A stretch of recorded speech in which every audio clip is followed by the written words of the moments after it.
everybody, and welcome back to my channel. I'm Leslie from All Good Artistry, and thank you for joining me. Today I'm going to walk you through another tutorial using my Cricut Maker, and this time we're going to be testing out heat transfer vinyl. I will show you how we're going to create the design in Cricut Design Space, cut it using our machine, and then we're going to be layering 2 colors of heat transfer vinyl today on this really hot pink shirt I got at Michael's this week. I was really excited about it. I found an oversized hot pink tee at Old Navy about a week ago.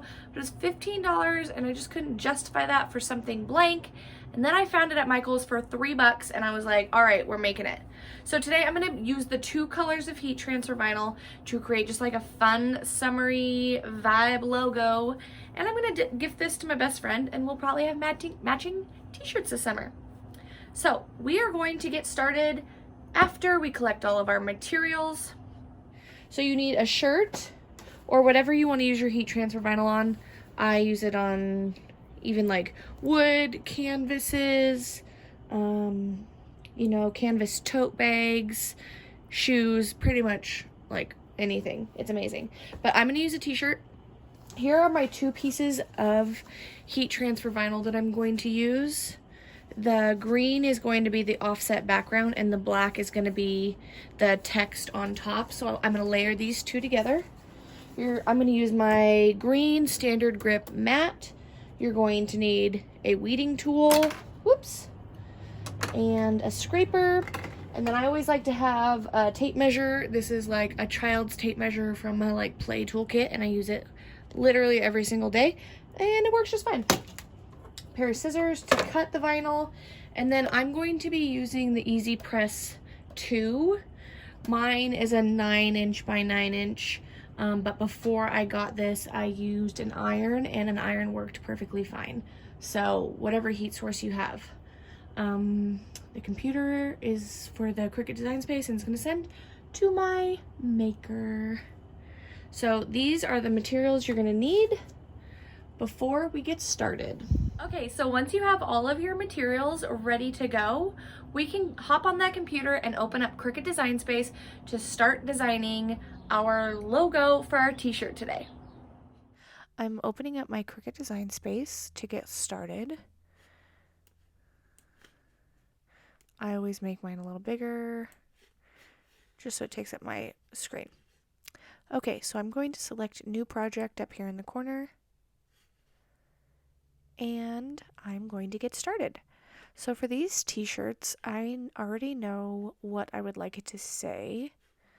They're for my best friend and I, and they're for the summertime, which is why they're hot pink, and I want them to say, just vibin'. Oops.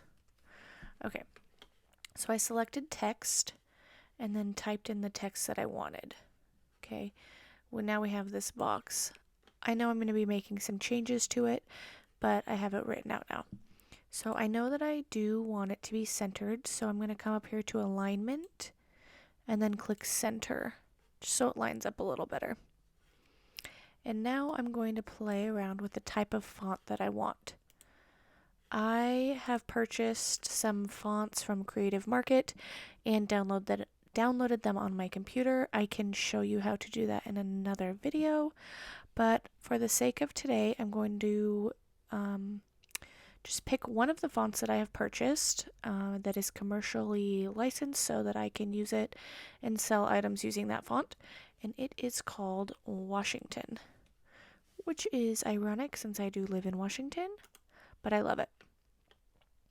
Okay, so here we go. And I know that with this font, there's different variations of how letters can be connected, as with a lot of other fonts that you will buy online. There's no need to purchase fonts if you're just using them for personal use, you know, small projects, etc. But because I do sell items using fonts, I purchased them so that I have the rights to do so. So with this one, I can come down to my font book, which I use a lot just to test out and see what they look like. But I can come, this is where all of my commercial licensed fonts are, and I can come down to Washington, and I know that in my font book, it will give me an option where this S and T are connected right here. So I'm going to select it, and then I'm going to Command C that, and then over here I will double click on the font, and then I'm going to erase this S and T, and then Command V, and now it has an automatic connected S and T. I could have ungrouped them and moved them closer, but this S is a little bit different also. So there we have that. I know this is the font I want to use, but this gap is way too big for me. So up here you can come up to line space and change it. Let's see what -5 looks like. Not close enough. Let's go with 9. Okay, that's better. And if I want to at some point, I can ungroup these and move them around like I want to. And then letter spacing.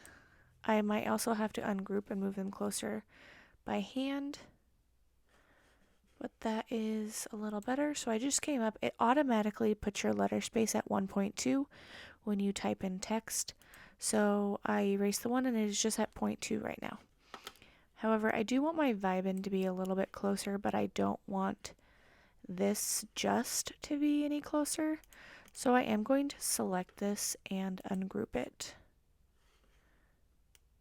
And then I can click on each individual letter and just drag them closer so that they're touching. If I zoom in, then you can really get a feel for how close they are, and make sure that when they weld together, there won't be any overlapping into areas like this, because if you do weld and tiny bit of this is in that circle, the whole area in here will turn black as well. So you want to be aware of that. So I'm just going to scoot them closer how I want them. Okay, that looks good. And then I'm just going to click and drag a box over to select that whole word, and then I'm going to regroup them. Okay, I'm going to zoom out a little bit. Oops, I forgot that that wasn't grouped. Undo. I need to regroup the just as well. Actually, before I do that, I might make this J a little bit bigger and this ST a tiny bit smaller. Okay, there we go.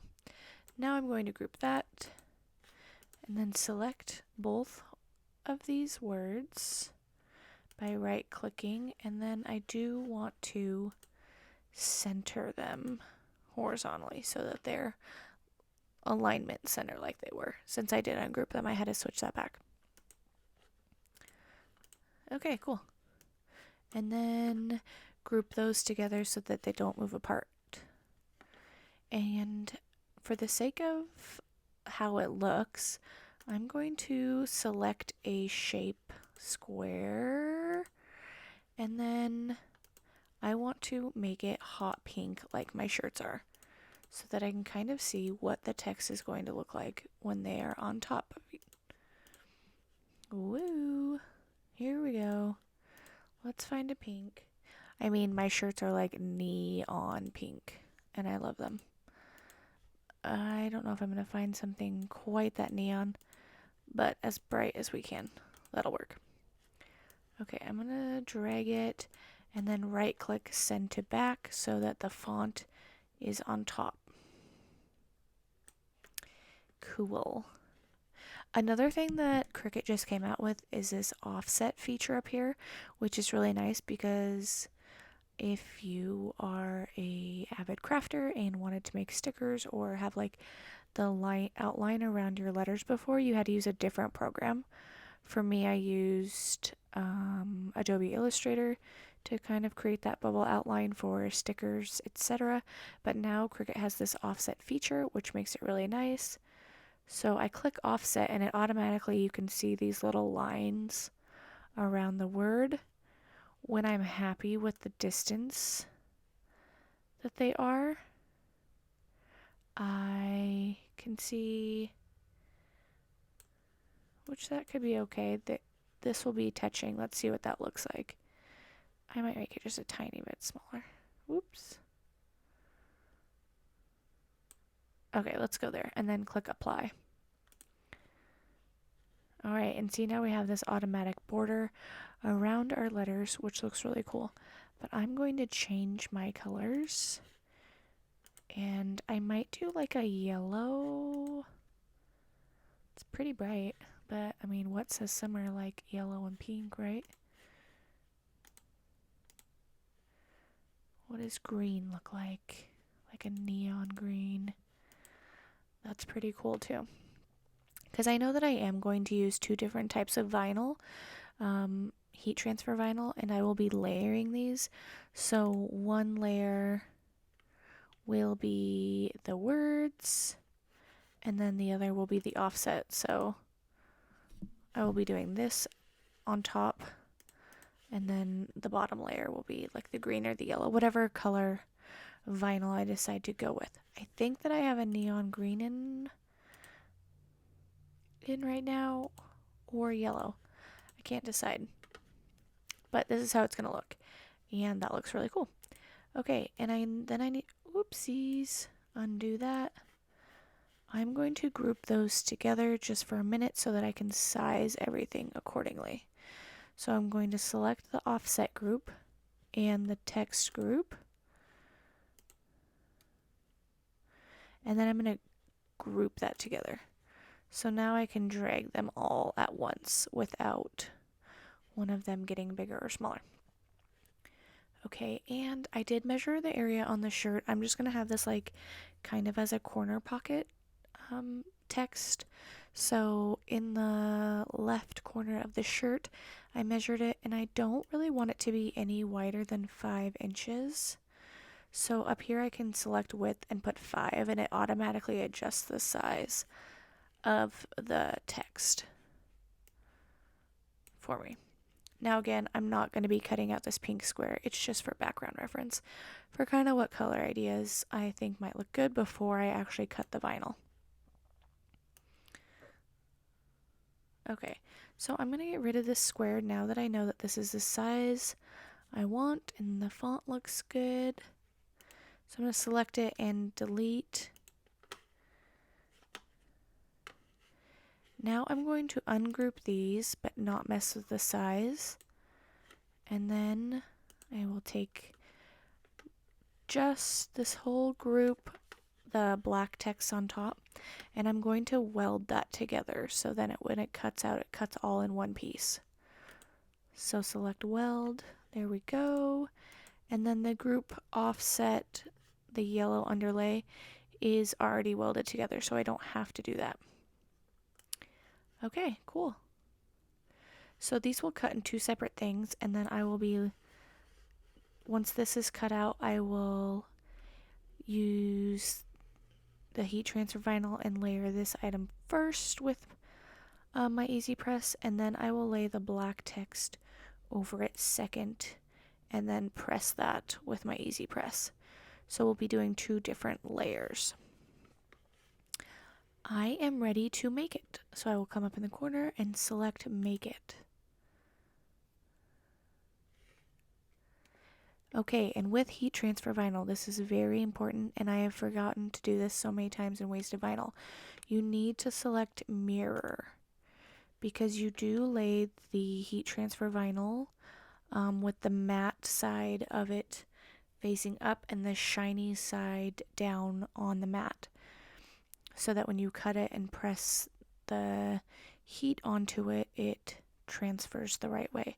So you don't want to forget to select mirror, and I'm going to do these with both of these since I will be using heat transfer vinyl on both of these items. So I'm actually going to move this over. These mats show you which color vinyl they're cutting, but for the sake of time, I will often just combine them all into one mat and then cut my vinyl squares accordingly so that it will cut all at one time. So I'm going to move this yellow offset image over to my black mat, but I know this is the one that was yellow. I'm going to move it down here. So I will cut a, roughly 5.5 by 5.5 square of black vinyl and put it up here. And then starting at the 6-inch mark, I will cut about the same piece of yellow vinyl and put it down here. In this way, my machine can cut the whole thing at once and I don't have to load 2 separate mats. So I'm going to check again that my mirror is on. Okay, and then we are going to hit continue.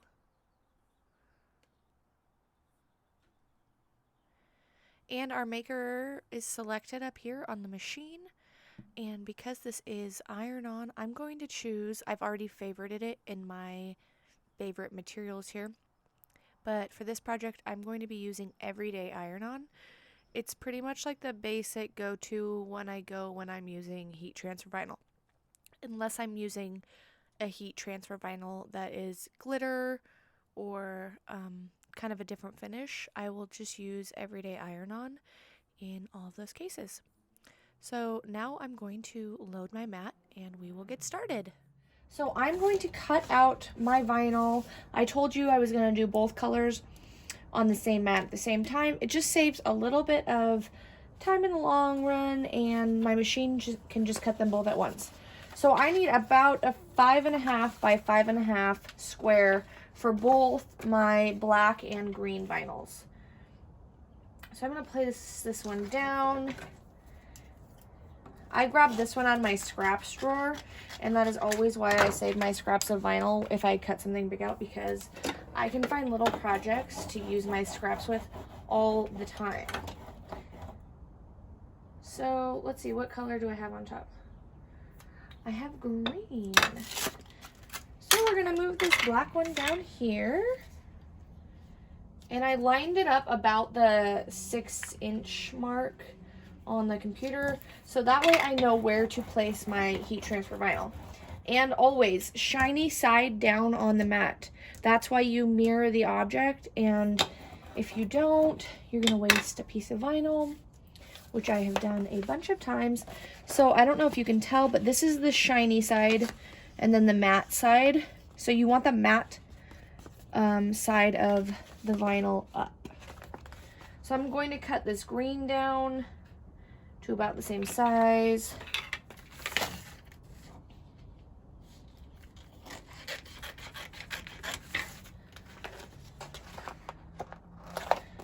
Sometimes I will use my big paper cutter, other times just good old-fashioned scissors. Okay. For some reason, this green HTV I need to use a higher heat when I cut it, or when I adhere it to the shirt. So today I set my easy press at 350. I may need to adjust it. I'm not positive yet, but I always am about like 310 to 350 for heat transfer vinyl, kind of just depending on the vinyl that I use. And I just, for some reason, have noticed that this green vinyl, I need it to be a little hotter to adhere. Also, you should know, there are some types of heat transfer vinyl that you have to wait until it totally cools before you pull it off, and I will show you what I'm talking about in a minute. Others you can pull off right away. Okay, so my computer is set. I'm ready to make it. You can see that the light is flashing on my Cricut Maker, which means I'm ready to load the mat.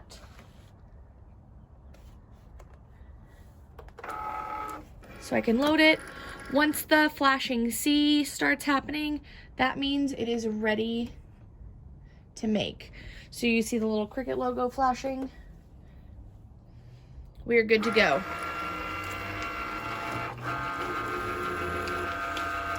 While that's cutting, I'm going to get a towel out to lay down underneath my t-shirt.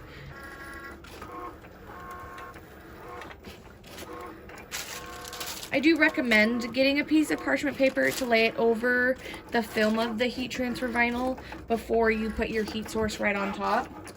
There are some types where it doesn't really matter. You can put the heat press on the film that's already on there. But just as an extra precaution, I always do that. I think I saw it in a video one time and I figured it would work.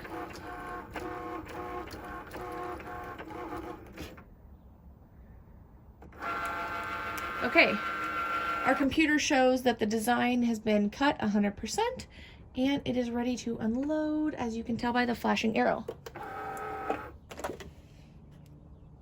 When I'm pulling away my vinyl, I will typically bend the mat a little bit and then pull away. Heat transfer vinyl is a little bit easier than permanent. It's really hard to see the outline, but it is there. Okay, so now it's time to weed. I had my weeding tool ready. I'm just actually going to trim. I can see that I have a bit of excess vinyl over here. It just would make it a little bit easier to weed if I cut it out. So I can. And actually, like a size this big, like I'll save. I don't know why, but I'll put it in my scrap store, and you know, like one day I will find a use for that size piece. I've done it before. Okay. I trimmed it down, and now I just need to weed my vinyl.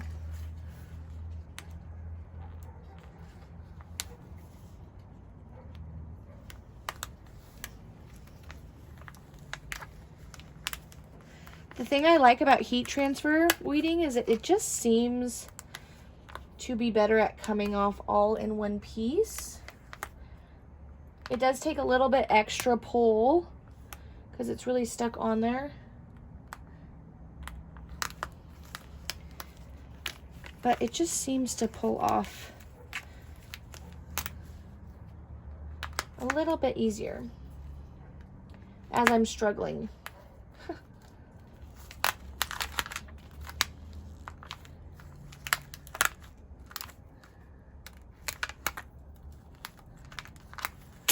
And maybe what I mean by that is it doesn't...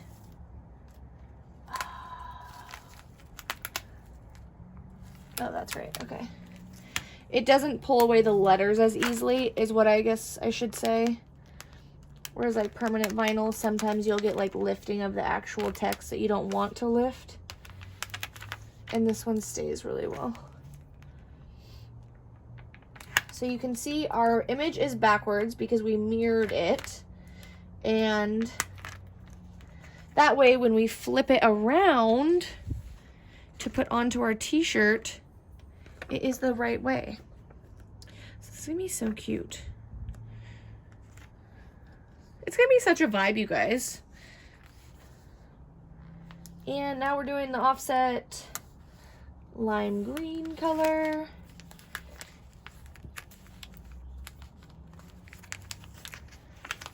I'm so excited to see how this turns out.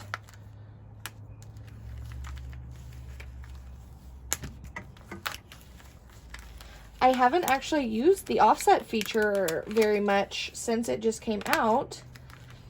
I was used to making my own in Illustrator, so it's kind of nice to just have it like an automatic thing, like, oh yeah, I want a little border around my words now. Click, so much easier. This one doesn't have as much to be weeded out since it's just the background.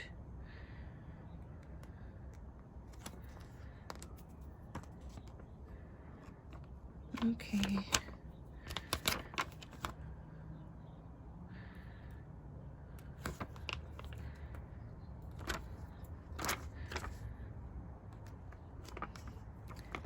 I think we're good. Okay. So it's going to go like this. So cute. Before I actually put my heat transfer vinyl on my shirt, I'm going to warm up my shirt a little bit. It seems like it goes on a little bit smoother when I do that.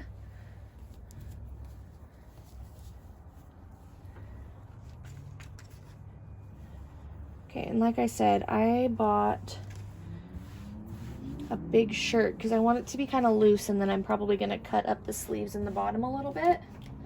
So I have my Easy Press on to 350. I'm just going to warm up the area where I'm going to put that heat transfer vinyl. It should stick better. Okay. We're going to layer the offset green first. So, you know, I kind of want it like on the left chest when we're wearing it.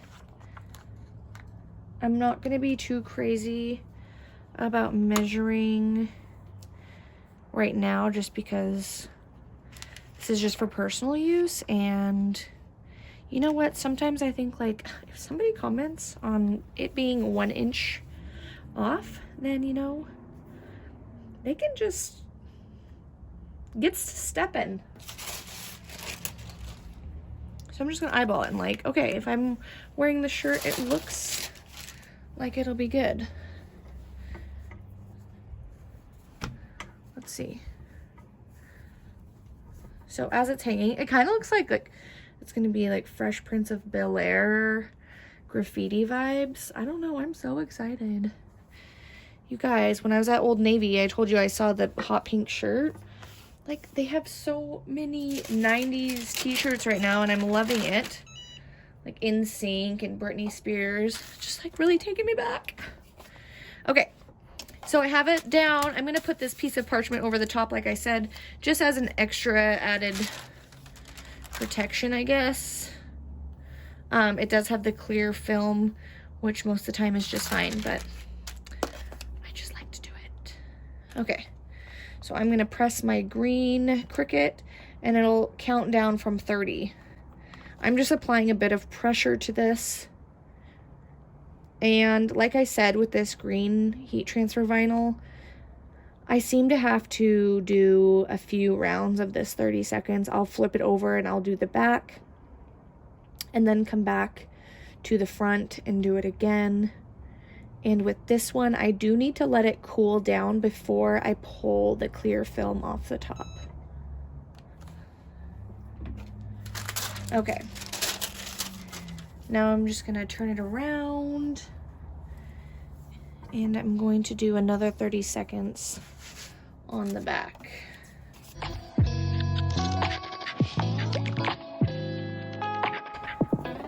Then I will turn it around again.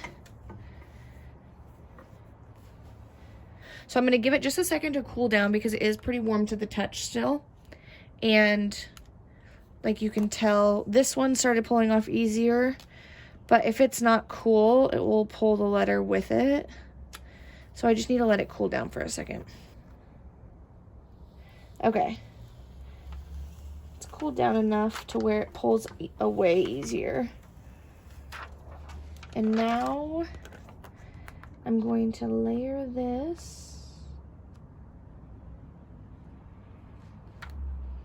Oh my gosh, these are gonna be so cool. I think that's center, and that looks pretty good. So I'm gonna put my parchment paper back over the top. And you can tell this clear sheet from the black covers most of it, except for that little piece right there. So I'm just gonna add another. That should be good. Okay. And we're gonna do another 30 seconds.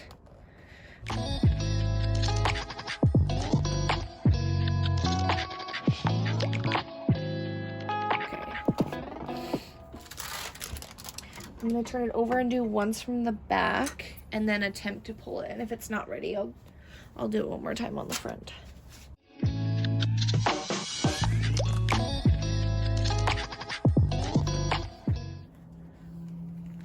Oh, that just came off like butter. Whoa, hello, how cute is that?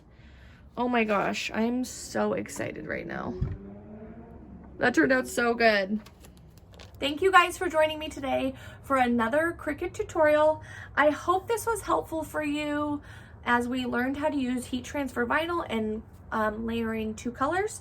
So if you like this video, you want to see more, please subscribe below, hit the thumbs up button, and in the comments let me know if there's any other projects or DIY tutorials that you'd like to see, because I would love to help you out. So until then, I hope y'all just keep vibing.